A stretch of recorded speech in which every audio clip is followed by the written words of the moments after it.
Saudações especiais, está no ar mais um programa, Estágio de Governação. Hoje, como sempre, contamos com Josemir Taimo e Teoclésio Chico e, de facto, vamos debruçar aqui em torno de dois temas, neste caso, escassez de divisas e suas implicações no país e ensaio no bloqueio total de plataformas de pagamentos e compras online em Moçambique. Num contexto em que Moçambique tem lidado com problemas de caráter financeiro, em parte por conta daquilo que são as exigências internacionais, tanto do próprio FMI, mas também de órgãos como o GAFI, que é, de facto, um elemento crucial naquilo que é a avaliação de sistemas financeiros para que estejam estritamente ou paralelamente funcionais com o sistema financeiro internacional.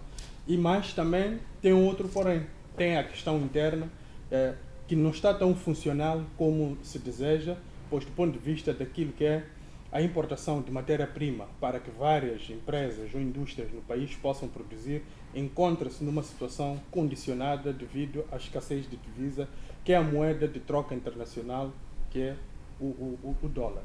E são, de facto, estes temas que vamos tocar no meio a este contexto, mas também nessa questão de que parece que internamente estamos a começar a assistir problemas também de escassez de divisa e há algum tipo de ensaio por parte de algumas instituições, sob o ponto de vista dela também começarem a criar mecanismos de contenção. E por estas vamos começar de facto com Josemir Taimo para compreender essa implicação ao país de escassez de divisa. Como é que isto afeta diretamente o nosso sistema financeiro e econômico?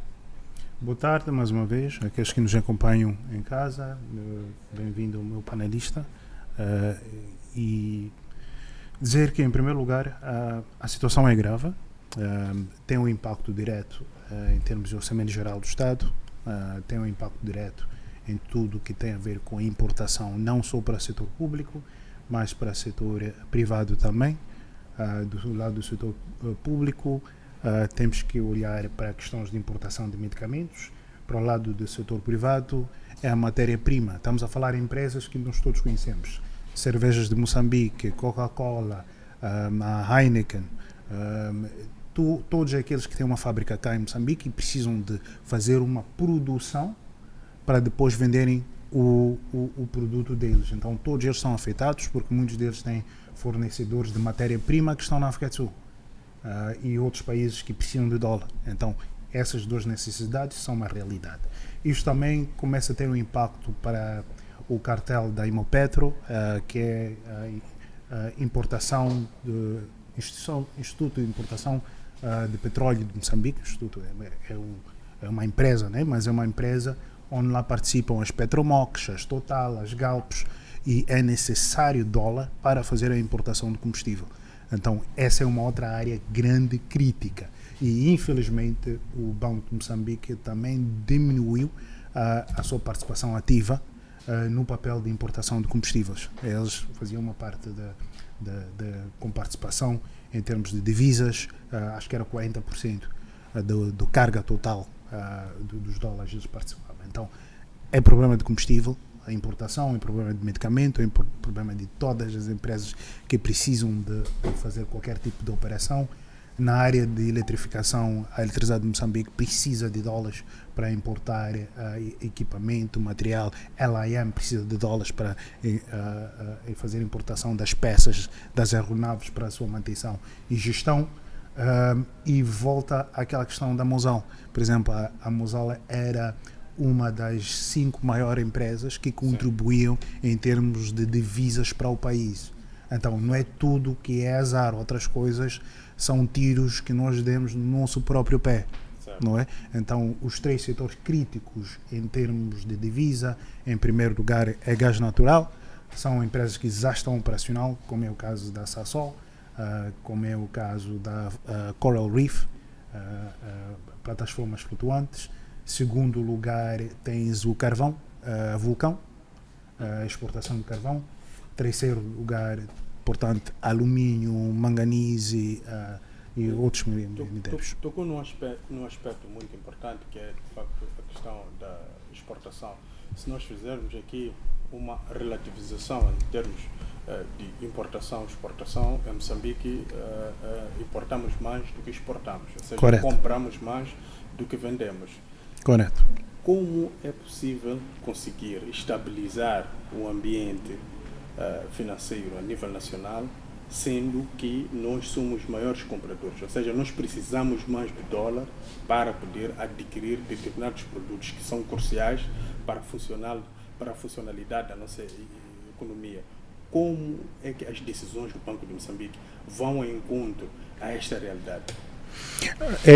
Isso em parte volta para a questão que nós estávamos a discutir no último episódio, onde nós falávamos da questão da valorização do metical, que está valorizado acima daquilo que é o valor real. Certo. Se o teu metical está valorizado acima daquilo que é o valor real ou está artificialmente inflacionado, de um lado o Banco de Moçambique diz assim, olha, eu estou a fazer um bom trabalho porque eu estou a conseguir manter o valor de metical que desde 2021 anda a 60 e tal, então tens estabilidade em termos da moeda. Entretanto, o teu nível de exportação não é competitivo ou é menos competitivo porque não estás a deixar a tua moeda refletir aquilo que é o valor real. É do outro lado. Do terceiro lado, quando começamos a falar em termos de qual é o nível de reservas que nós temos, está reportado que Moçambique tem por aí 6 meses e meio de reservas estrangeiras para importação.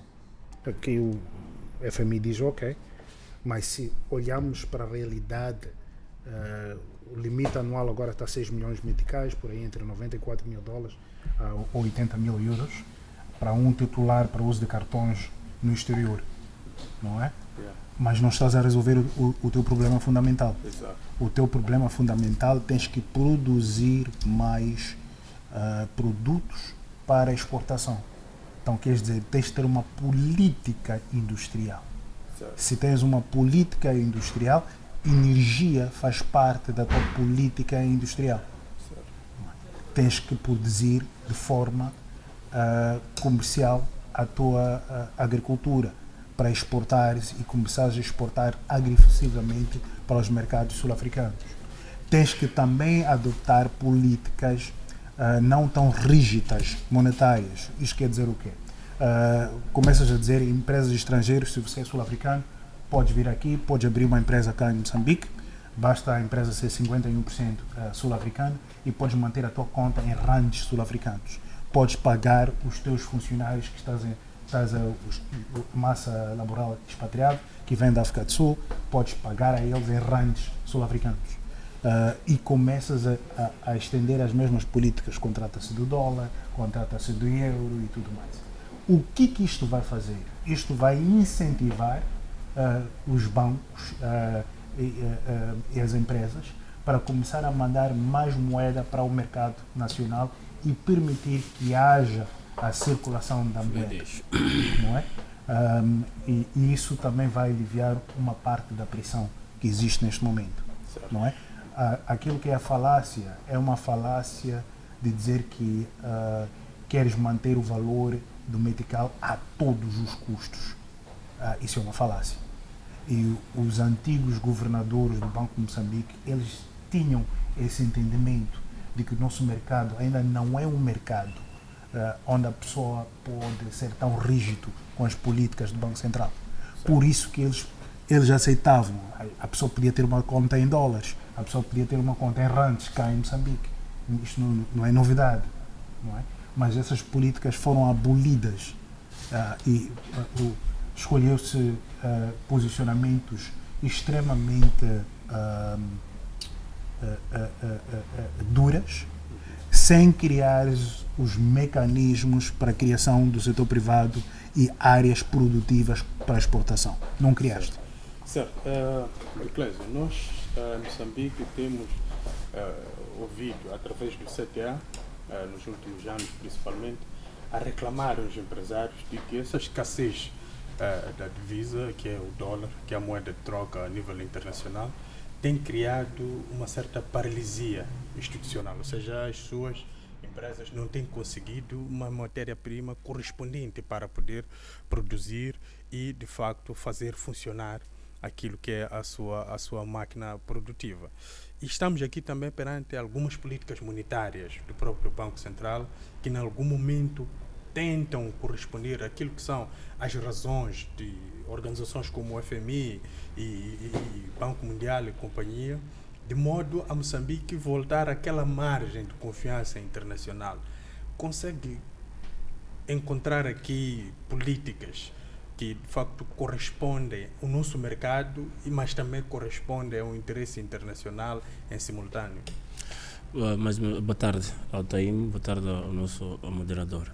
Prontos, para mim eu vejo isto um corolar de vários problemas antigos, e principalmente de organização. Estava aqui a dizer o Taim algo interessante, que os antigos governadores tinham um espaço aberto para as contas em divisas, em diferentes moedas, e trazer também um bom pensamento que é o resultado de trabalho depois, quer dizer, oferir o salário com uma moeda possível. Sim. Para depois atrair. O que acontece é que estas empresas ficam também à mercê destas divisas, certo. Porque a importação, as empresas têm que importar, não é, para depois vender, mas não tem nem como trazer e não tem nem como vender. Exato. E a economia fica paralisada, e um dos mais prejudicados é a CTA, no fim do dia. Exato. O que está a acontecer é que o Banco de Moçambique não está a conseguir fazer um estudo de viabilidade, porque também já não está a confiar na própria política financeira nacional ou económica, porque temos muitos problemas. Como eu disse antes, é o corolário de muitas situações. Exato. Temos agora os raptos, temos também agora de vários rumbos financeiros no Estado. Então a pergunta é, para onde é que vai este dinheiro? Porque a comunidade internacional econômica já não tem muita confiança. É notícia que já saímos da lista cinzenta, temos a confiança do Banco Mundial. Quer dizer, isto são políticas apenas. E já percebi que os 10 milhões ora financiados não vem tudo. Talvez são uns 2 milhões que vêm para tapar-nos o buraco, porque os outros 8 podem vir através de uma oferta de alguma coisa que nós precisamos. Então, o Estado moçambicano, o governo, tem que perceber mais ou menos o que é que está a acontecer para que nós tenhamos uma economia fragilizada, principalmente porque nós não temos nenhuma política que salve-nos de qualquer assunto. Eu queria citar alguém, mas já falecido aqui. Quando a crise mundial entrou para o mundo, ela disse que não vai nos afetar. Era a primeira-ministra na altura. Eu fiquei triste, eu já tinha acho que 20 e tal anos. Ok, não vai nos afetar, mas 2, 3 anos depois eu fui um deles afetados. Ou seja, estava a trabalhar no Estado e o Estado teve que retirar as pessoas porque já não estava a conseguir. Então, isto também acontece com as divisas. Quando chegou a mim é que quem mais sofre nem são as empresas, porque as empresas têm seus problemas, mas depois aquela pessoa que tem a necessidade de comprar, principalmente as pessoas que vivem de baixa renda, é que sofrem mais. Exato. Não é? Porque não tem mais condições de compra, não tem, porque as coisas vão subir de preço, porque já não existem. Não é? Então vai haver uma inflação e vai ter um impacto negativo nas pessoas, e depois vamos ver um colapso de situações a acontecerem. Vamos estar aqui a culpar fenómenos que não são, e estamos a esquecer que temos que ter uma organização financeira. Sobre políticas, eu não acredito muito que sejam recentes. Temos uma Assembleia da República, embora o partido que eu pertenço também está lá, mas ainda também a brincar de ver as coisas de forma diferente, mas é preciso acordar, e o acordar é que as pessoas têm que perceber que a economia é a base para a vitalidade de um país. E se o sistema financeiro funciona à deriva como esta aqui, que não temos divisas, estava aqui. Eu não vou trazer muitas nuances porque o TM já deu uma baita aula de sistema financeiro e eu aprendi muito, mas eu estou a falar mesmo do corolário de um sistema financeiro, principalmente bancário, que agora o timoneiro do Banco de Moçambique, ele também não tem muita fiabilidade dos empresários. Então tem uma luta frenética com a questão da CTA, já tinha dito antes, esta falta de entendimento também com a comunidade internacional. Então preciso termos muito cuidado com esta situação. Exato. E percebermos que estamos a entrar para um nível muito, mas muito grave, principalmente no que tange a vida social do país, porque quando já tivermos uma fome tremenda, porque a fome começa com os empresários, Certo. os empresários vão aguentar o tranco até onde vão ter a força, vão largar, e quem vai sofrer são as pessoas. Temos aqui a Mosal, mais de 100 pessoas foram despedidas. Depois as pequenas e médias empresas também vão sair, vão dizer que nós não estamos a aguentar, o Estado não está a ajudar, então vamos ter que diminuir. E vão diminuir e vai ser um colapso. Já tivemos isto em novembro, janeiro de 2025, então nós estamos a precisar agora de problema, mas de solução. E é o governo quem tem que estar à frente destes problemas. Sim, percebe-se aqui que de facto houve uma tentativa de redução daquilo que nós conhecemos como taxas diretórias por parte do Banco Central, que é o famoso taxa mínima. E isto visava, em algum momento, aliviar a circulação da moeda a nível da praça, para que os moçambicanos tivessem maior capacidade de compra. Ou seja, os bancos financeiros ou bancos comerciais teriam menos pressão em depositar o valor da taxa diretória no Banco de Moçambique, seria reduzido, e teriam mais disponibilidade para, de facto, oferecer a nível daquilo que é a sua própria banca. O Estado podia ir buscar, moçambicanos, empresários podiam buscar. Será que esta medida, em algum momento, reduziu de uma forma significativa a pressão que estamos a sentir a nível da nossa praça de escassez de moeda, tanto nacional, mas também tanto a divisa troca, que é o dólar? Bom, assim, fazendo um estudo superficial, percebe-se que tudo que é feito à deriva, sem perceber mais ou menos qual é o impacto principal. Porque se nós percebemos sobre a questão se aliviou ou não, nós percebemos que provavelmente tenha sido por pouco tempo. No fim do dia voltamos a estaca zero para o mesmo problema, que é a falta de divisa. E nós estamos a ter aqui um balanço daquilo que nós necessitamos e precisamos fazer. O que falta também é nós entendermos com quem lidamos, para que lidamos e qual é o objetivo final disto. Porque o Banco de Moçambique reduz, aumenta e acabamos sem perceber qual é, afinal de contas, o objetivo. Porque se está a aliviar, alivia por um determinado tempo, um ano, mas quando depois está sobrecarregado, volta a subir e depois cria também um sistema financeiro muito fechado. Veja que há períodos em que o dinheiro agora até tem um pouco de circulação, mas há períodos que não há dinheiro mesmo. Sim. Quer dizer, a pessoa até pergunta-se, afinal, onde é que está? Famoso, onde é que está o dinheiro? Com quem está o dinheiro? Então isso percebe-se porque há este jogo de cintura. Banco de Moçambique, empresários, e também já não estamos a conseguir lidar diretamente com os problemas financeiros que Moçambique está a passar. Certo. Josemir, essa tentativa sempre de aliviar a nível da taxa diretória, baixando, em algum momento visa controlar a desvalorização da moeda. Ou seja, sabemos que a máxima da economia diz que quanto maior circulação for da moeda, tem mais probabilidade dela perder o seu valor ou sofrer a inflação.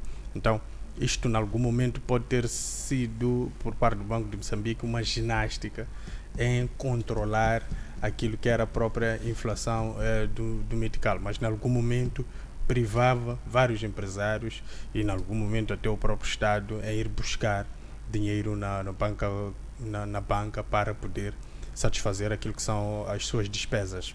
A famosa dívida pública que nós temos aqui em Moçambique, que em algum momento é feito num ambiente onde hipoteca-se títulos de tesouro. Percebe que isto aqui, durante este tempo todo, funcionou para conter o metical face ao dólar e face ao rand, ou isto de facto criou um mecanismo fictício a nível daquilo que eram os números reais, sob o ponto de vista também do FMI, nesse último relatório que trouxe para cá?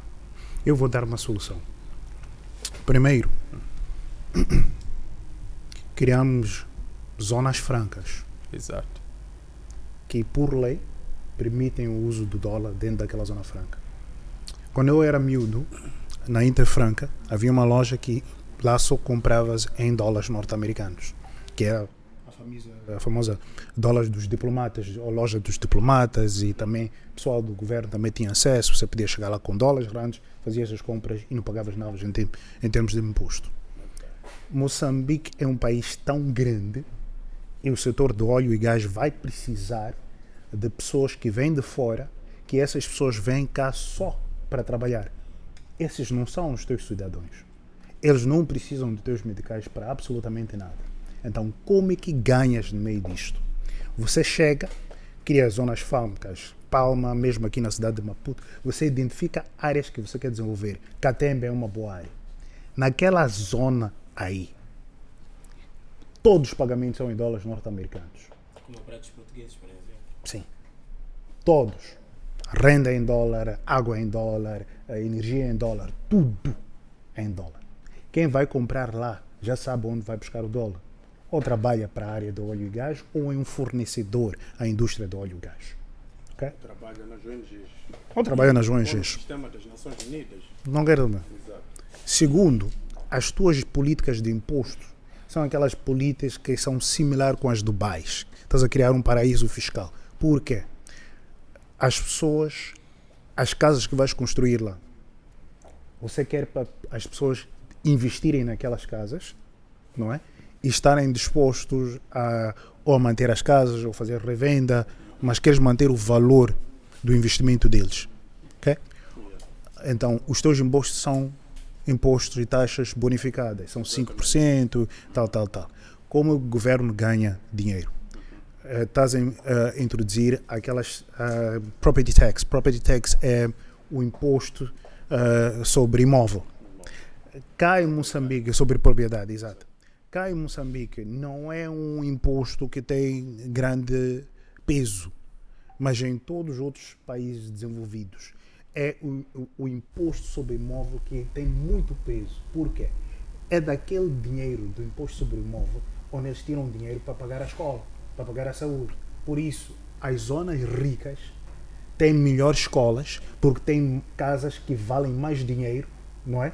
E os impostos são muito mais altos, não é? Mas em contrapartida, aquela pessoa não tem imposto sobre rendimento, sobre pessoa social, singular, desculpa, imposto sobre rendimento, pessoa singular, não é? Então há esse trade-off, é o que acontece com a Dubai. Terceiro, você começa a criar cadeias de valores para indústrias. A indústria do óleo e gás não faz sentido operar como metical. A única lei tem que dizer assim: nas bombas nacionais, o combustível é comprado em metical. Mas, para a operação deles, tudo é em dólar. Eles podem fazer revendas em dólares, em rands, não estás a criar nenhumas restrições. Por quê? Para eles importarem o combustível, se Standard Bank não tem dólar para lhes vender, eles não têm como fazer uma importação de uma embarcação.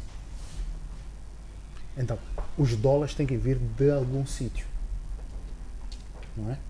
Então, se nós não criamos fontes que criam dólares para eles, não estás a fazer. Segundo, voltando para a questão do título de tesouro, o governo de Moçambique tem dívidas em dólares norte-americanos. Então, uma das coisas que podes fazer é começares a vender obrigações de tesouros em dólares norte-americanos. Ok?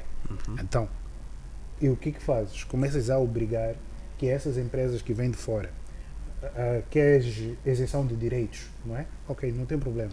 Tens que fazer um investimento. O investimento que estás a fazer, estás a comprar um título de tesouro. Mas estás a comprar título de tesouro de onde? Dos Estados Unidos. Por que é que estás a fazer assim? É uma questão de risco.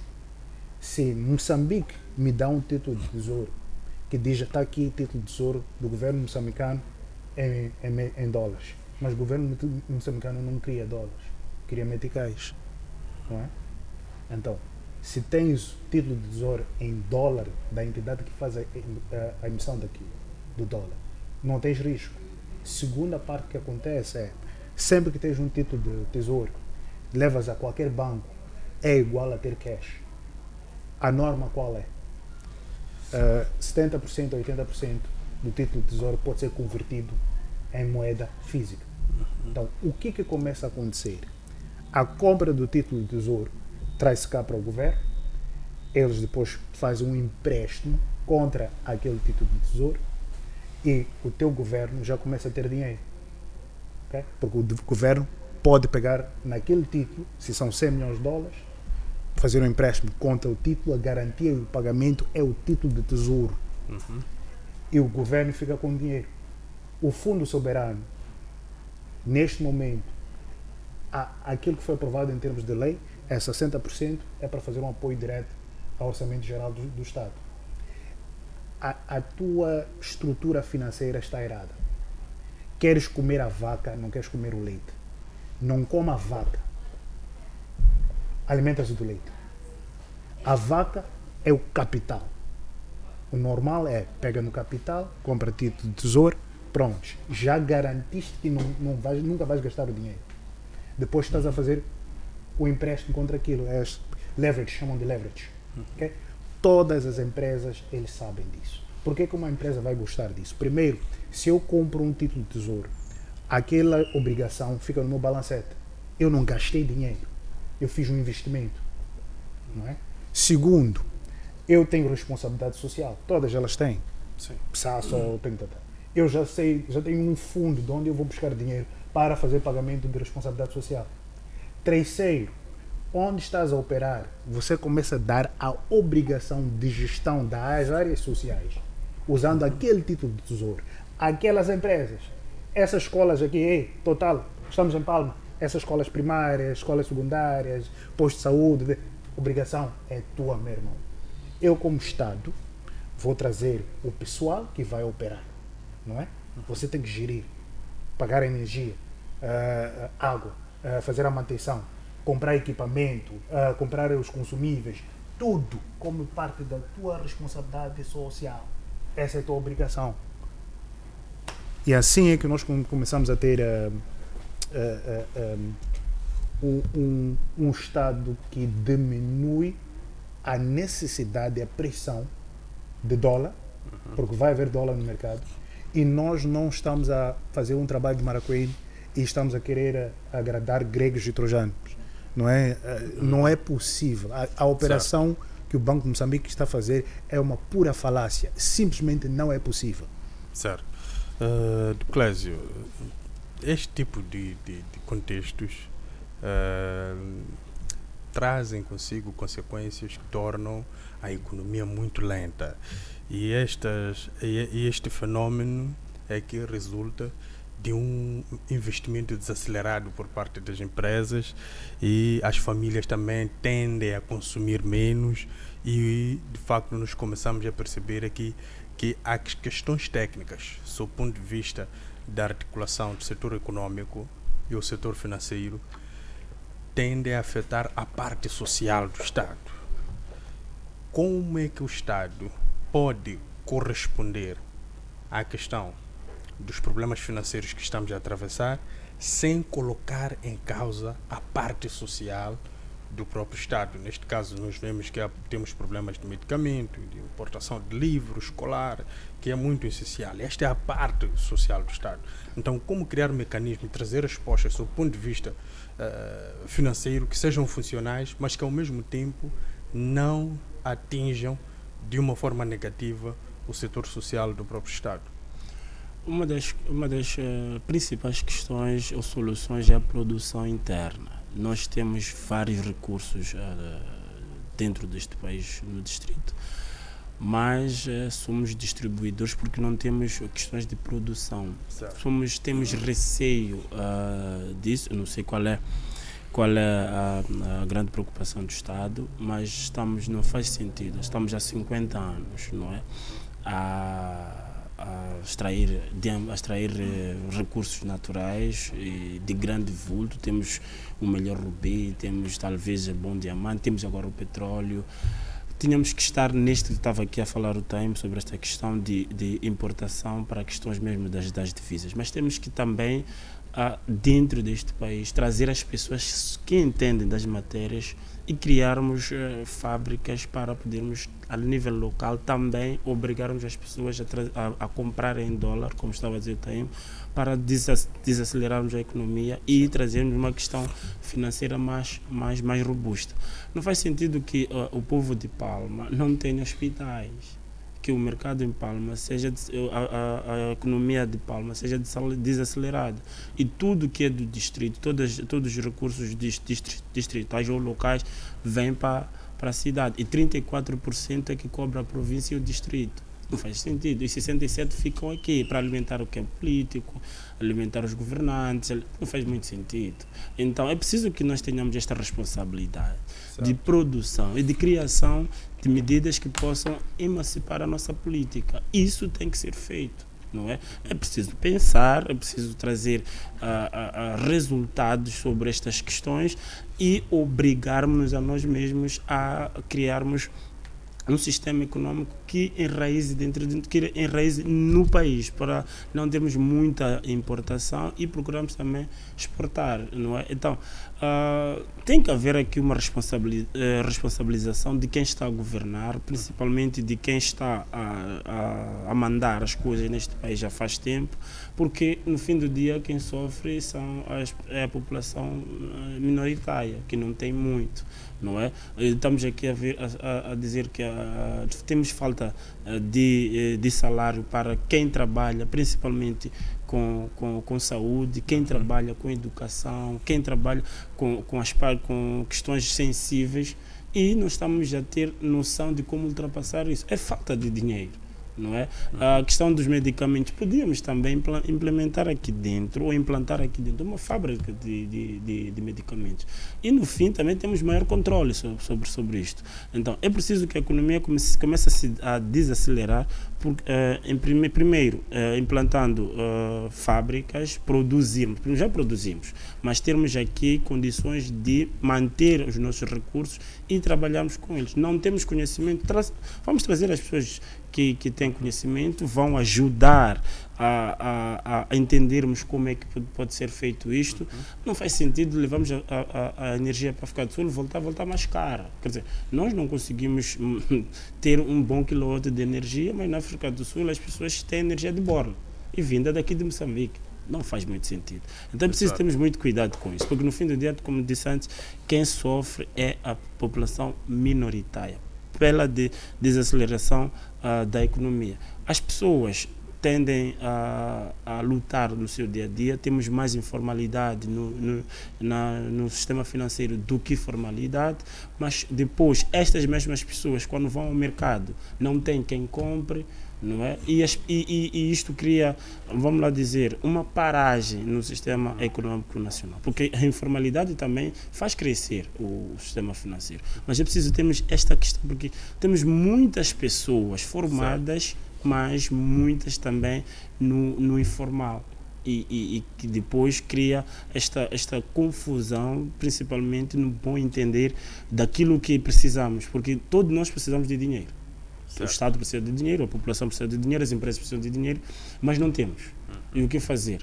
Então, estamos a dizer que daqui a pouco estamos a importar água de fora e nós estamos a produzir água mesmo daqui, talvez daqui das fontes que temos aqui perto. Então, é ridículo estamos a passar com estes problemas com soluções à vista, mas porque temos receio de todos sofrermos por um período longo do tempo, mas para termos também soluções muito mais longânimas, não é? Então, eu estou lá com 41 anos, mas quando eu vou ver o meu historial de 30 anos para cá, sempre tive problemas, tipo, porque dinheiro não tem, porque a crise aqui, porque a crise lá na Europa tem crise, fora tem crise, mas depois eles trazem dinheiro para cá, nos ajudam com dólares, não sei das quantas. Mas no fim do dia, a economia mantém-se desacelerada por questões mesmo de falta de produção e de implantação de condições para mantermos os nossos recursos, fazendo com que os nossos recursos sejam nossos e importemos estes recursos, não é? Certo, mas nós estaríamos aqui numa situação em que Moçambique, de facto, tenta criar mecanismos a nível do Banco Central, no seu sistema financeiro, somente para garantir a contratação da dívida e não garantir a funcionalidade do sistema financeiro nacional? O Taim trouxe uma questão muito importante: não comer a vaca, mas tomar do leite. E cuidar da vaca, que é para poder ter esta condição do leite e fazer derivados através dele e estar já à vontade. Nós temos maior dependência, obviamente, que é o Banco Central, mas as decisões às vezes não são notórias que temos um pouco de problemas com esta situação, porque no fim todos nós vamos recorrer ao Banco Central e o Banco Central se vê, vamos lá dizer, autoritário no que concerne a economia nacional, e depois todos pagamos porque estamos à mercê destas decisões, com que agora parece que o timoneiro do Banco Central, ele se acha o dono do país a nível financeiro. Por quê?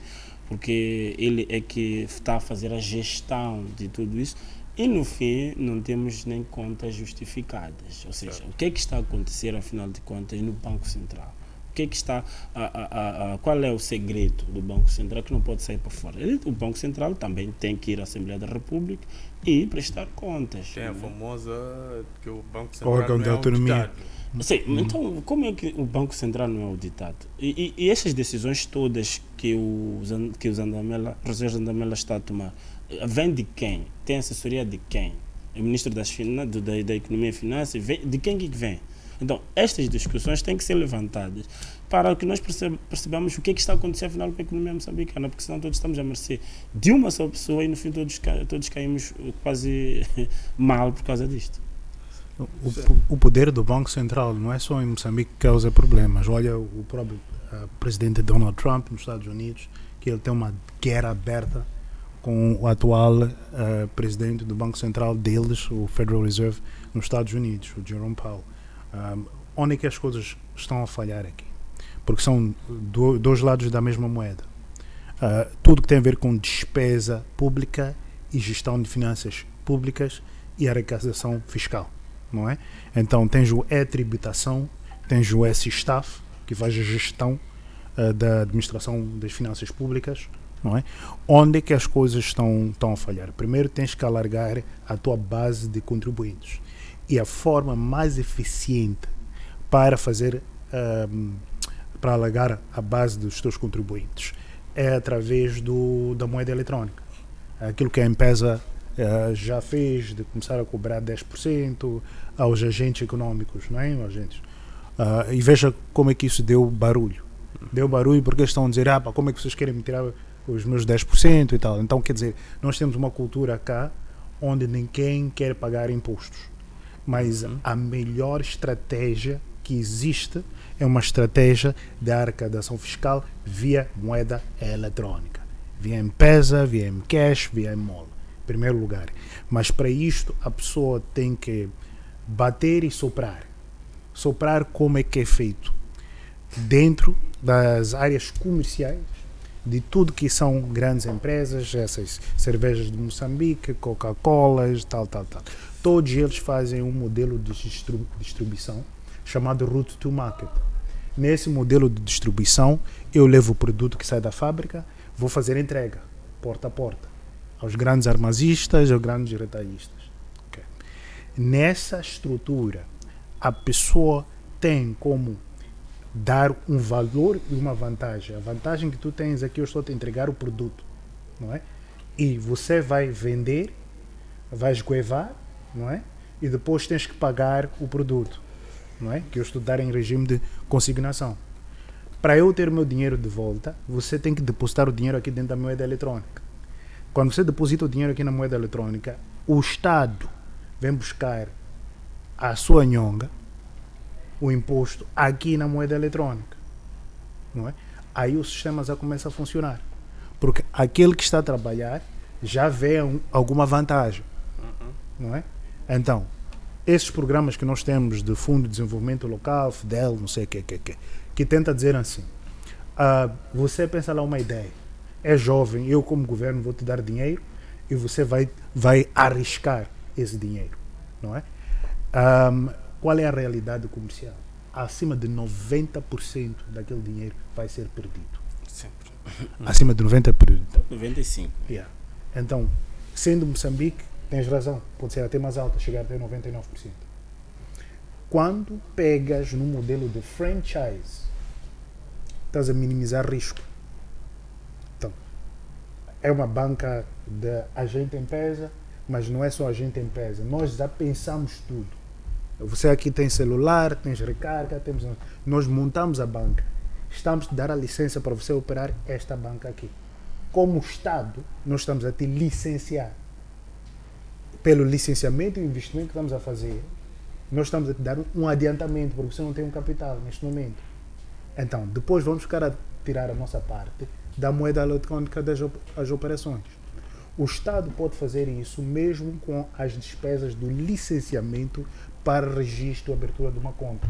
Vou dar um exemplo muito concreto. Na África do Sul, eu gasto 75 rands para fazer registro de uma empresa. E faço em um dia. Cá em Moçambique, em média, eu já gastei 20, 30, 40, 50 Eu gastei mil. 60 mil já. A fazer o quê? A fazer registro. Ainda estás a fazer registro. Balcão de atendimento, publicação no BR, blá, blá, blá. Então, qual é que é a parte que acaba não fazendo sentido? Se você olha para tudo, quanto é que me custa um passaporte em Moçambique, quanto é que me custa um passaporte na África do Sul? 180 rands na África do Sul, 3.500 meticais em Moçambique. 2.400. Se você quer o urgente, são 3.500. No fim do dia são 3.100. Esta forma de funcionalidade também de circulação do dinheiro de forma desfaseada ou desfasada fica complicado, não é? Vamos ver que eu estava aqui a ter uma ideia, desculpe o tempo. O problema também está em quem dá dinheiro ao Estado, não é? Várias empresas não pagam impostos. Exato. Eu quero dizer, dos 80, ou seja, das empresas criadas, provavelmente 90% não pagam imposto. Exatamente. E das 10% é porque pagam por obrigatoriedade, porque senão vão ter problemas. Sim. Vamos dizer, das pequenas e médias empresas, obviamente que muitas delas pagam imposto de forma, vamos lá dizer, desfaseada. Não é? E tem também uma particularidade. As pequenas, as médias e as grandes empresas pagam o mesmo imposto. De facto, pagam o mesmo. E não faz sentido. Exato. E depois, para aqueles que são amigos dos mais grandes, não vou aqui dizer nem nomes nem movimentos, também tem isenção. Sim. Onde é que está? Eles importam, gastam dinheiro importado, mas quando vêm para cá já não pagam, não têm isenção. E depois o que é que fazem? Vendem, mas também não pagam imposto. Quer dizer, esse sistema financeiro não é só pela economia. Nós próprios moçambicanos é que provocamos. O sistema financeiro moçambicano está travado em alguém, em uma pessoa mesmo. E isto cria, de facto, obstáculos para o crescimento e também para a desaceleração da economia moçambicana. Sim, mas eu queria tocar aqui na questão cambial. Dizem as teorias dos regimes cambiais, quando há problemas em termos de regulação do regime cambial num determinado país, o que acontece é que o setor informal se robustece, sob o ponto de vista de prontidão para poder oferecer o produto, neste caso que são as divisas internacionais, rand, dólar e tudo mais. O mercado negro. Exatamente, é um mercado informal. E nesta mesma senda, estes mercados tendem de facto a trazer aqui um câmbio muito elevado em relação ao câmbio formalmente estabelecido. E isto também culmina com uma procura exacerbada, mesmo nestes locais nos quais o câmbio é demasiado elevado. Ou seja, se nós formos aqui a Moçambique, estamos numa situação do género, setores como mercado Central, que lida com essa questão de troca de moeda informal, alguns elementos que estão também nas zonas como Baixa, Escalene, eles vendem o dólar a praticamente 92 meticais. Isso não foge muito daquilo que é, de facto, a avaliação do próprio FMI. Então, com estes indicadores todos, com essas teorias todas de economia, de regimes cambiais, que nos orientam, de facto, para um processo de tomada de decisão um pouco racional, não conseguimos, de facto, chegar a uma conclusão de que este modelo que Moçambique está a usar já há 3 anos não está a ser muito benéfico para o próprio mercado, porque em parte está a sufocar as pequenas e médias empresas e em algum momento pode haver inflação a nível dos preços, porque Moçambique, a maior parte dos produtos que consome são importados. Então, no final do dia, nós podemos ficar no regime formal do câmbio com RAND a margem de 3,5 e no regime informal com RAND a 5.0. E é lá onde se busca moeda para fazer compra de produtos como açúcar, batata, cebola na África do Sul. Quando isto chega ao mercado, o preço dispara. Então, como aqui criar articulações de modo a evitar esta inflação a nível do mercado? Isto implica mais aos menos desfavorecidos, porque estes não vão ao supermercado. O supermercado tem mais capacidade de criar mecanismos naquele ambiente formal de buscar o produto na África do Sul e colocar na sua prateleira. E numa outra vertente, temos aqui vários supermercados que são sul-africanos. Tem assim uma relação, tem contas em dólar em África do Sul, conseguem fazer uma ginástica de modo a conseguir contornar este problema interno. Mas como é que fica o grosso que consome lá no contentor, na banca da mãe Joana e tudo mais? Como é que nós podemos, de facto, corresponder? Há 2 questões. Um mercado negro é alguém que vende um produto ilícito. Exatamente. O mercado central, aquilo é mercado negro porque eles não têm licença para mercado informal. Não é informal. É negro. É mercado negro. Mercado informal é outra coisa. Mercado informal são as pessoas que vendem nos distritos, estão a goivar, compram, revendem, e eles não têm empresas registradas devidamente. Então não fazem pagamento. Aqui, quando nós tocamos questão de mercado negro, é num tom mais racial. Então já negro porque quando lícito. É que quando foi criado este termo de mercado negro e o termo denigrir, era mais ou menos para inferiorizar a outra raça. Então hoje preferimos abdicar desses termos. É verdade que são termos que até cientificamente são usáveis, mas preferimos abdicar por algumas questões raciais. Então usamos nos livros de economia, falam mercado negro e falam mercado informal. Sim. E dão definições completamente diferentes. O mercado informal é um mercado com muita fiança. Tens uma fiança lá. Mas o mercado negro, com estas questões das moedas, você vai comprar, se não vai comprar com alguém que conhece, você duvida até das notas que está a levar. Então, sim. Não, o mercado negro remete sempre a questões de branqueamento de capitais e tudo mais. Sim. Mas só mesmo nessa questão do movimento, sobretudo racial, parece que estes termos estão... Mesmo já percebi. Me deixa dar um exemplo. Moçambique produz palmal azul, okay? Sim. Na fábrica da British American Tobacco. Sem publicidade. E eles... palmal azul, GT, e há certos maços de cigarro que, por causa do regime fiscal em Moçambique, que é mais baixo do que o regime fiscal na África do Sul.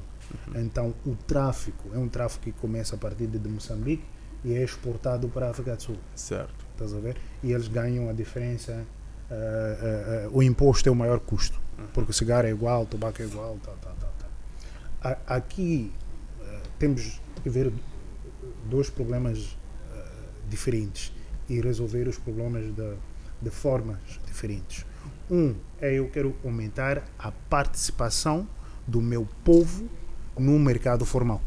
Sim. Então a autoridade tributária criou um imposto simplificado para pequenos contribuintes, que são 3%, okay? Que a pessoa paga. É um regime muito simples, tens um livro, vais lá, fazes o registro e depois você vai pagando. E é contabilidade informal, é muito simples. Sim. Pronto. nós temos que maximizar a participação deste ISPC. Depois, o Instituto Nacional de Segurança Social tem aquilo que fala-se contribuições voluntárias para a segurança social. Então, essas duas coisas nós temos que conseguir maximizar.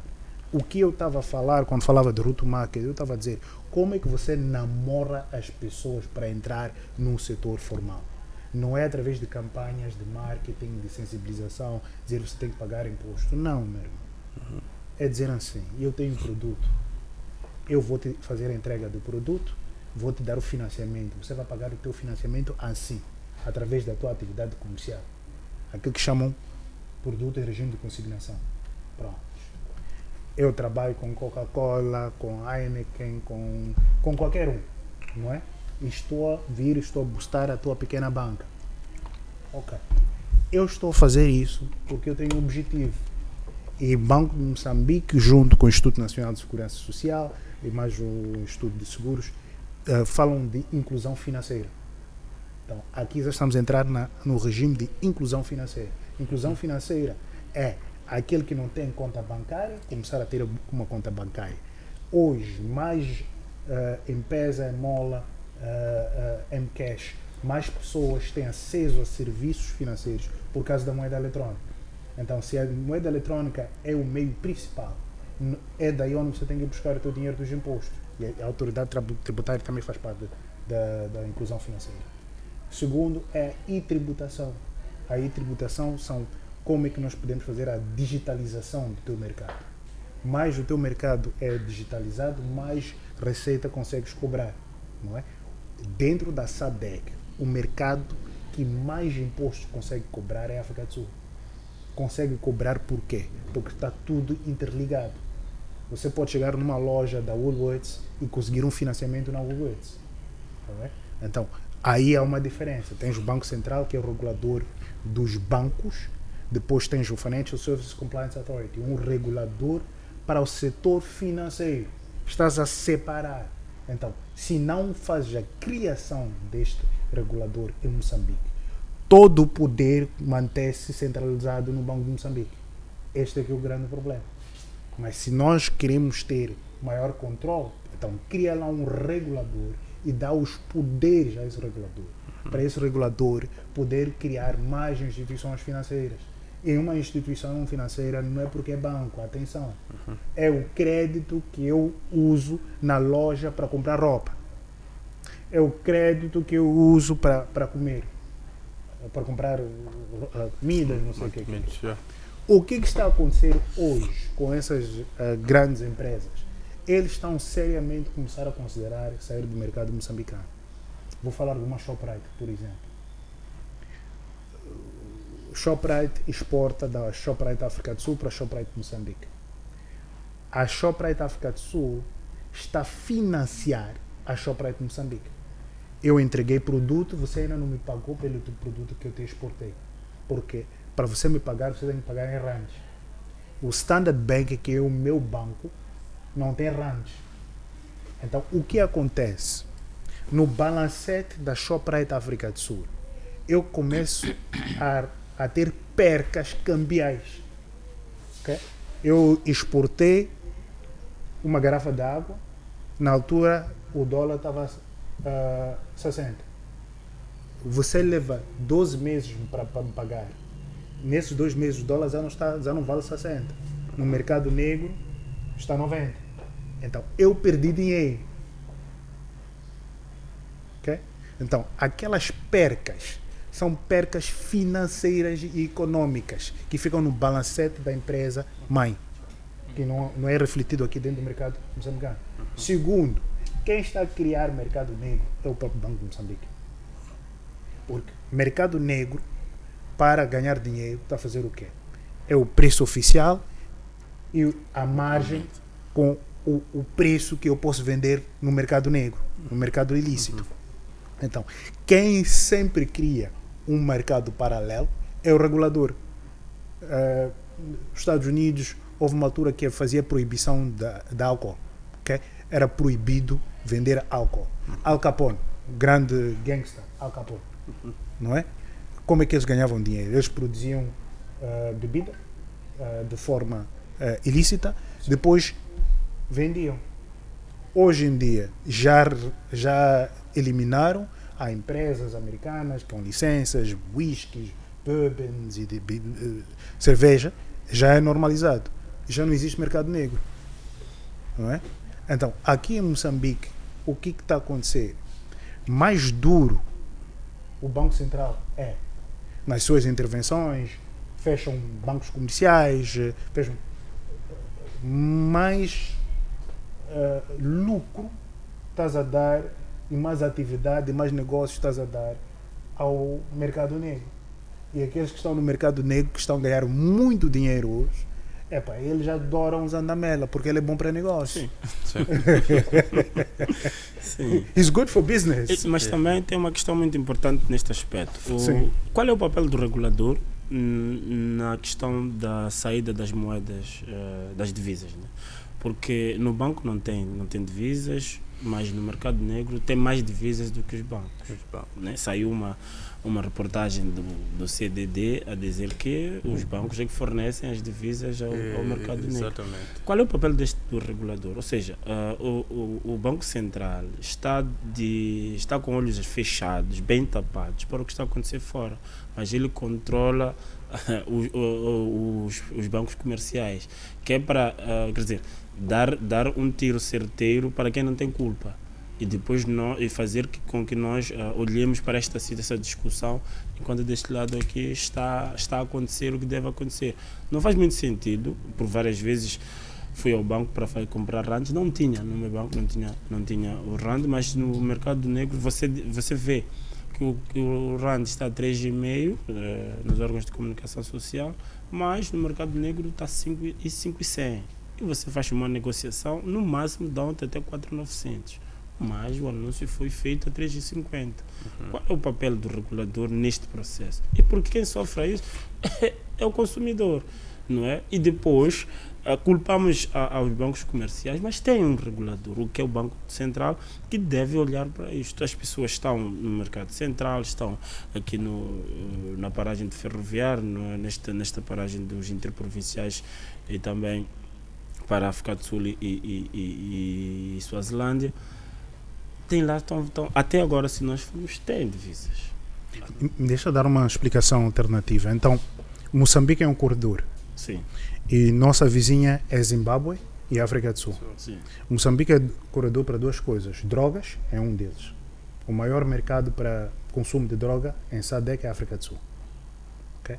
E os clientes para cocaína, a heroína, são pessoas de classe alta, não classe baixa. Então, médicos, advogados, pessoal da área financeira, aqueles que consomem cocaína. Okay? Então, como é que funciona? Interessante. Como é que funciona? Eu preciso do porto de Moçambique só para fazer uma coisa. Layover. Eu tenho um destino já. Então, se a minha droga veio de Venezuela, veio de México, whatever, ou vem das zonas do Afeganistão e vai em direção aos Estados Unidos, heroína, eu de Moçambique só preciso do porto. Preciso de um sítio para chegar, parar. Um local transitório. Sim. Sim. Meu pessoal tem que sair, vai à zona quente, blá, blá, blá e tal. Então, eu depois, para pagar aquela despesa da minha estadia, eu trago produto. Aquele produto depois é vendido, não é? Ganho dinheiro com aquele produto. Depois eu preciso de voltar a trazer aquele produto para o mercado moçambicano para pagar as minhas despesas. Então, eu faço o quê? Eu meto o produto no mercado negro.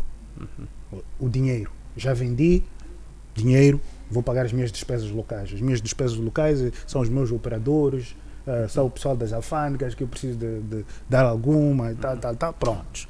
Não é? Eu já tenho o pessoal da polícia, eu tenho o meu sistema já montado. Então, é daí que eu vou fazer a troca. É um dinheiro que é dinheiro de droga. É uma fonte.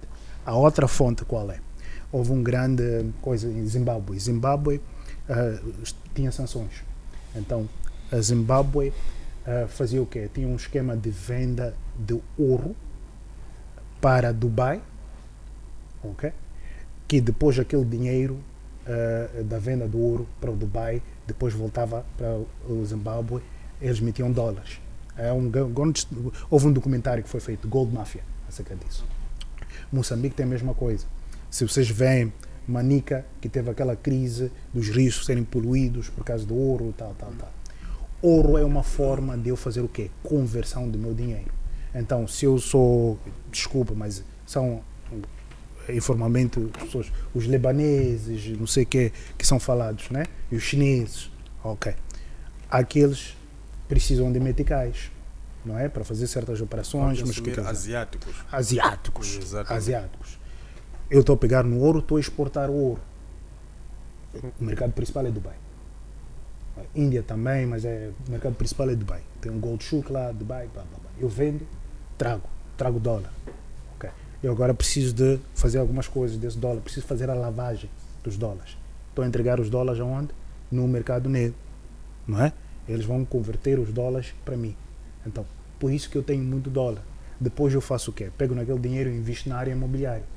Por isso, se vês qual é o preço de um apartamento novo e quantas pessoas têm a capacidade financeira para fazer compra de um apartamento novo, incluindo funcionários bancários, qual é o salário que tens que ganhar para a tua capacidade de endividamento, para teres o poder de compra para comprar um apartamento. Então, como é que eles conseguem continuar a vender apartamentos? Então, a informação que eu tenho é que 70% dos apartamentos são vendidos às mesmas pessoas. É uma forma também de quê? Lavagem de dinheiro. Almofada. Eu chego, compro a casa cash. Uau. Outra parte, eu quero fundo maneiro, estou metendo no mercado. Então, aquele mercado está a operar daquela forma. Agora, olhando para a questão dos bancos comerciais, todos os bancos comerciais são sob supervisão bancária. E eles têm aquilo que chamam co-banking system. O co-banking system é o sistema financeiro que gere todas as contas do banco. E quando há uma auditoria, é o que acontece. É aqueles bancos todos, eles vêm, a maioria deles vem de Portugal e África do Sul, que são mercados extremamente conservadores. E na banca a tua reputação vale dinheiro. Não é? Então, por isso que tens todas as compliance, KYC, Know Your Customer, Anti-Money Laundering, AML, tal. O que é pouco provável é que para um banco comercial, para ter dólares, eu tenho que ter um cliente que opera em dólares. Então, eu vou atrás do cliente. Eu vou atrás da Vulcan. Eu vou atrás do Musal. Eu vou atrás da Total. Então, tendo aquele cliente, depois aquele cliente tem que fazer a conversão. No meu money market eu vendo meticais, então eles compram, não é? Então, por lei, agora há uma obrigação, uma conversão obrigatória, que são 50% do valor da exportação, que agora tem que ser em dólares e em meticais, não é? Então, o banco comercial está a fazer a conversão automática. Isso para ti, como dono do negócio, como investidor, não é boa coisa. É um gangsterismo. Estás a roubar os meus dólares com o mandato do Banco de Moçambique. Não é? Porque quando eu vim investir, eu não sou de Moçambique. Então, eu trouxe dólares de fora. Eu não trouxe meticais. Eu tenho a minha operação cá em Moçambique. E, voltando para as áreas que dão dólares, exportação, óleo e gás, mineira, alumínio, não é? Prontos. Eu, para gerir a minha operação na área mineira, uma das maiores despesas que eu tenho é combustível para o meu equipamento. Sim. Se você leva os meus dólares, eu não consigo pagar os meus fornecedores que me fornecem combustível. Os meus fornecedores que me fornecem combustível precisam de dólares, porque quando eles fazem importação através do esquema da Imopetro, não é? Aí é dólar, não é metical. Então estás a ver que nós estamos a quebrar aquilo que tinha sido montado pelos madotas. Porque antigamente o que acontecia? O Banco de Moçambique entrava na operação do combustível. Eles davam um instrumento financeiro em dólares, não é? Para haver a Standby Letter of Credit, SBLC. Então, eles davam para os bancos que controlam essa máfia da importação. Depois, um Standard Bank fazia o quê? Standard, ABSA, Barclays. Depois, emitia como se fosse uma contra-garantia, ou Standby Letter of Credit, para você fazer a importação do trader, da empresa que ganha o concurso de importação do combustível para Moçambique. Então, tudo está em risco. O Banco de Moçambique saiu dessa operação a dizer que esta não é uma operação de um banco comercial, é uma operação de um setor privado. Tens razão. Mas é a operação de um setor privado num mercado maduro, sustentável, que está a produzir. Não é nós que não estamos a produzir absolutamente nada. Exato. Eu creio que ficou suficiente sobre a escassez de visas e suas implicações no país, concretamente no sistema financeiro, econômico e particularmente o mais importante, que é o setor social, porque é lá onde os gritos de facto se ouvem, ou seja, quando se aperta o parafuso, os gritos soam mais lá na base, porque é lá onde de facto há uma boa massa populacional, aqueles que de facto dependem genuinamente do próprio Estado para o seu dia a dia.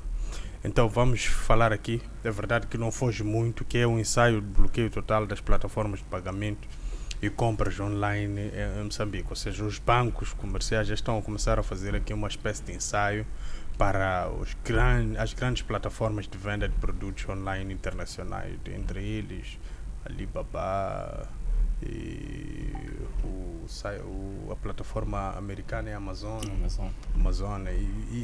e vários outros. Então, por causa desta questão de divisa, mais uma vez, vamos assistir aqui também um outro problema que vai desaguar no setor social.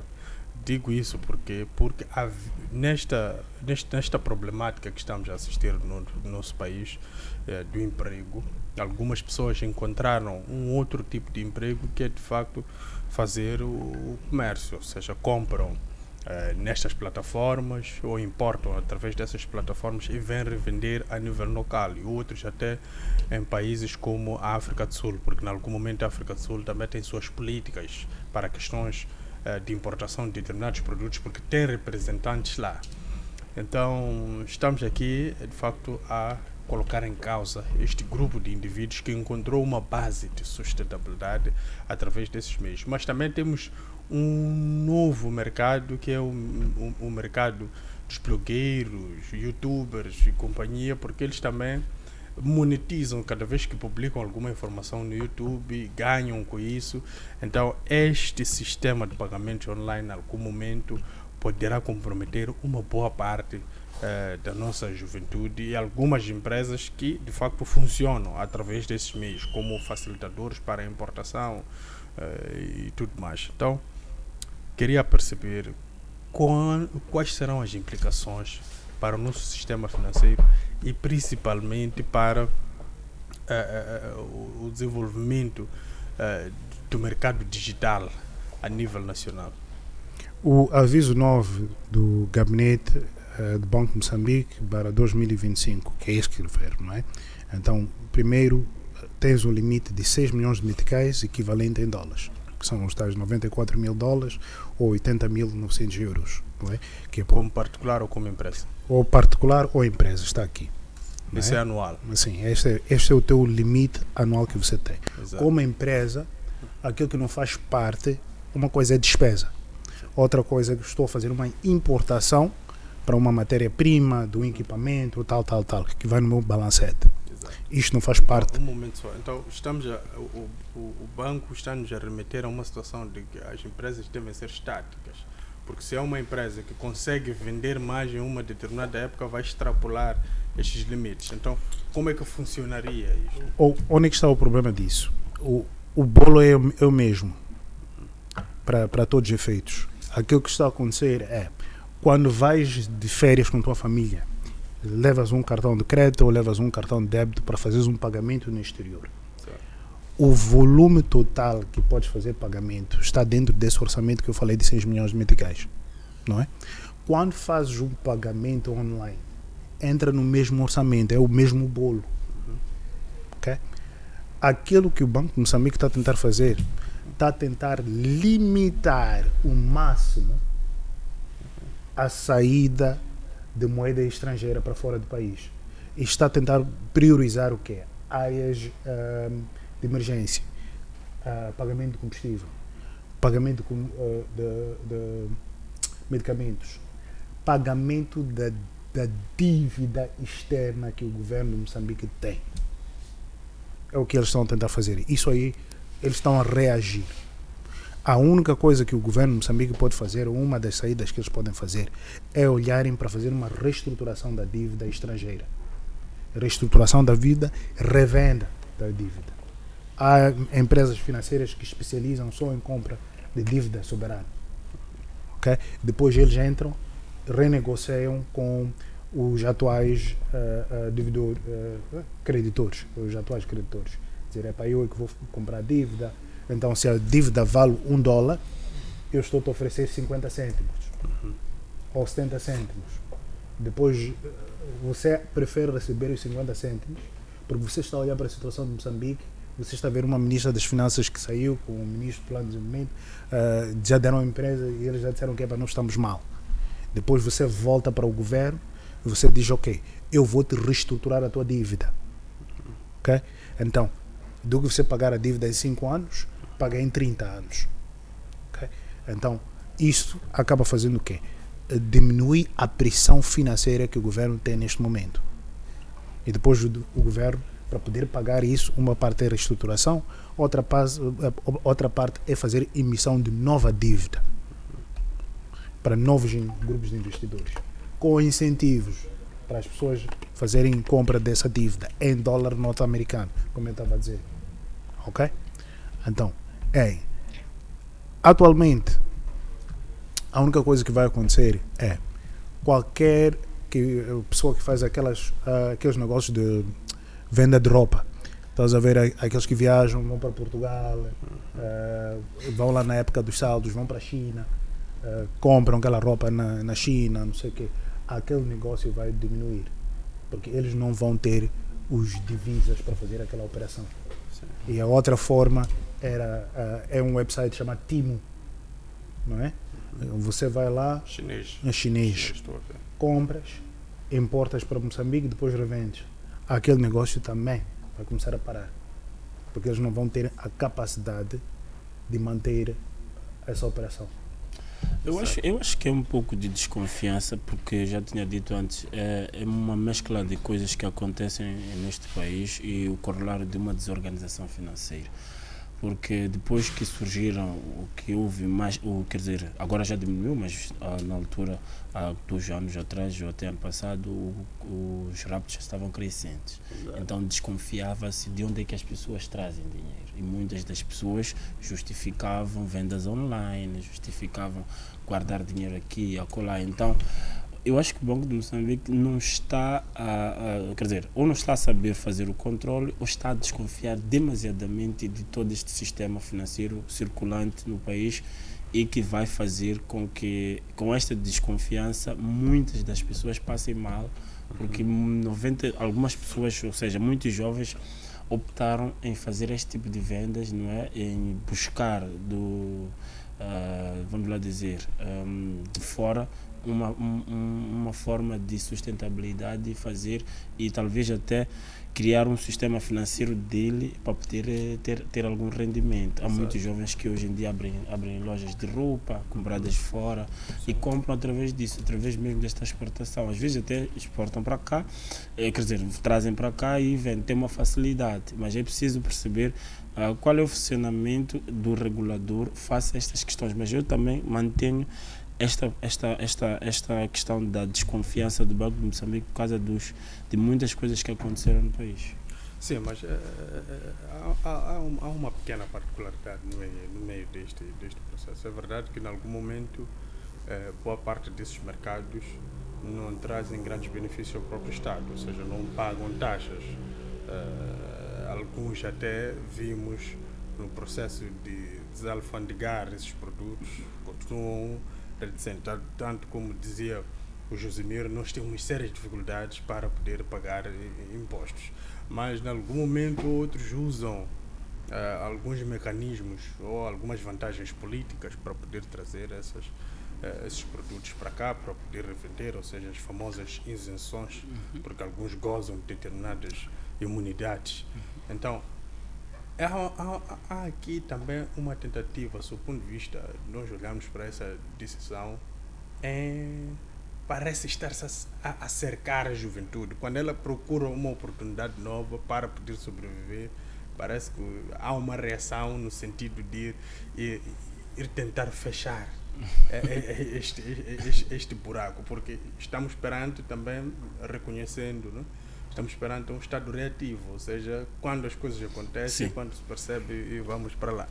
Então, como fazer com que não haja muitos lesados neste processo, porque percebemos que em algum momento quer-se limitar e quer-se controlar estas trocas comerciais. Vimos que alguns até se comunicam neste processo, e podem ser terroristas que estão a comunicar-se nessas transações e podem também estar a financiar alguma coisa nestas transações, mas como lesar aqueles que de facto sobrevivem disto? Como não lesar aqueles que de facto sobrevivem disto, mas tomando uma posição por parte do Estado proativa, mas também do ponto de vista de segurança? Sim, a primeira coisa é que deve haver muito controle. Exato. Não é? E perceber-se como é que vamos lá dizer, este negócio desta pessoa começou, não é? E qual é o processo deste negócio, porque depois há pessoas que mudam de negócios. É roupa, só tem que vender roupa, não é? Depois de vender roupa mudou, vender o carro, tem que haver um histórico para estas questões. Sim. Mas também outra coisa é a parte da organização financeira. Quando eu falei de desorganização financeira, eu estava à espera que o Taimo tocasse neste assunto. É mesmo a questão do imposto e também a isenção. Se o governo, os governantes, os deputados estão cheios de isenções, que não seja total isenção. Porque eu li o regimento do deputado, ele pode importar 4 carros. No ano. Ou no mandato, não que seja no mandato. Certo. 4 carros no ano, em 5 anos, é terrível. E estamos a lesar o Estado. Quer dizer, já recebe, já tem condições, ainda tem isenção. Mas eu, que estou a fazer um pequeno negócio, tenho que pagar todo aquele imposto. Quem está a sair lesado? Eu não tenho dinheiro, tenho que pagar imposto. A pessoa que devia pagar imposto é isento. Então, é esta organização financeira que nós temos que ter, porque no fim vamos lesar, sim senhora, estes jovens, porque Exato. Eles encontraram uma forma de vender e estava a fluir o negócio. Vamos voltar novamente a procurar emprego. Era bonito ver jovens abrirem lojas de roupas, a abrirem lojas de bijuteria. Iam comprar fora, na África do Sul, às vezes no Zimbábue, mesmo traziam, iam da China com essa questão dos saldos, Portugal, etc. Mas você vai ver que se um deputado está fora, ele pode comprar, vamos lá dizer, 10 computadores da Apple. E não tem total isenção. Isso é um prejuízo total ao Estado. Se me permite. Sim. Sim, mas é 1 minuto, porque já não temos tempo. Se nós queremos inverter essa situação, nós temos que pegar nas empresas do Estado. Eu estou a falar principalmente de uma TMCL. Esses todos jovens estão a fazer um negócio de comércio eletrónico, mas estão a fazer de uma forma autônoma.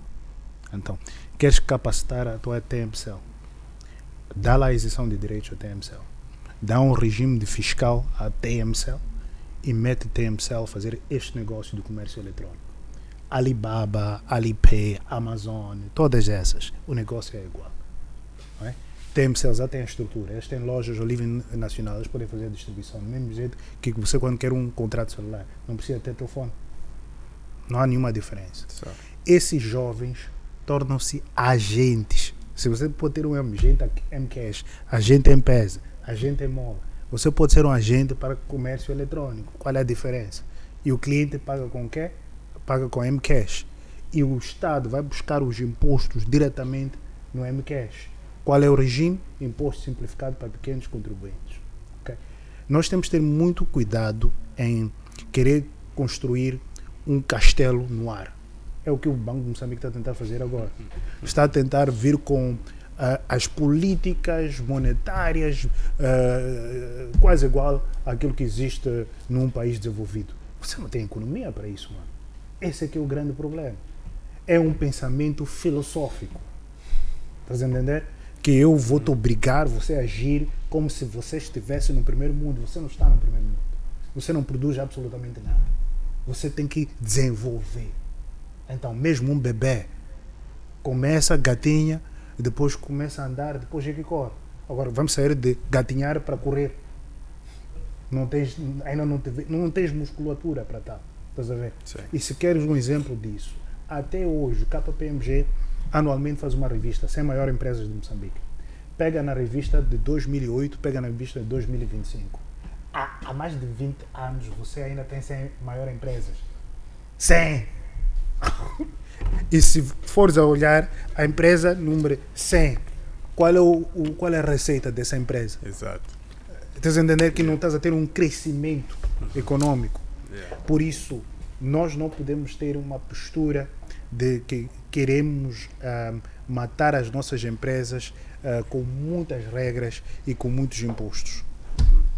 Certo, chegamos, infelizmente, ao término do programa Estágio de Governação e é com grande satisfação que estivemos aqui com o Clésio e o Josemir a debruçar em torno desta matéria que é muito sensível do ponto de vista daquilo que é o cotidiano dos moçambicanos e principalmente a nossa capacidade de compra. Se formos a verificar, isto impacta diretamente no nosso bolso e afeta a nossa panela. Mas foram deixadas aqui valiosas contribuições que, no bom uso, podem trazer algum tipo de resultado satisfatório. E é assim que nós nos despedimos, com promessas de voltar para mais uma edição na próxima semana, terça-feira, a partir das 21h.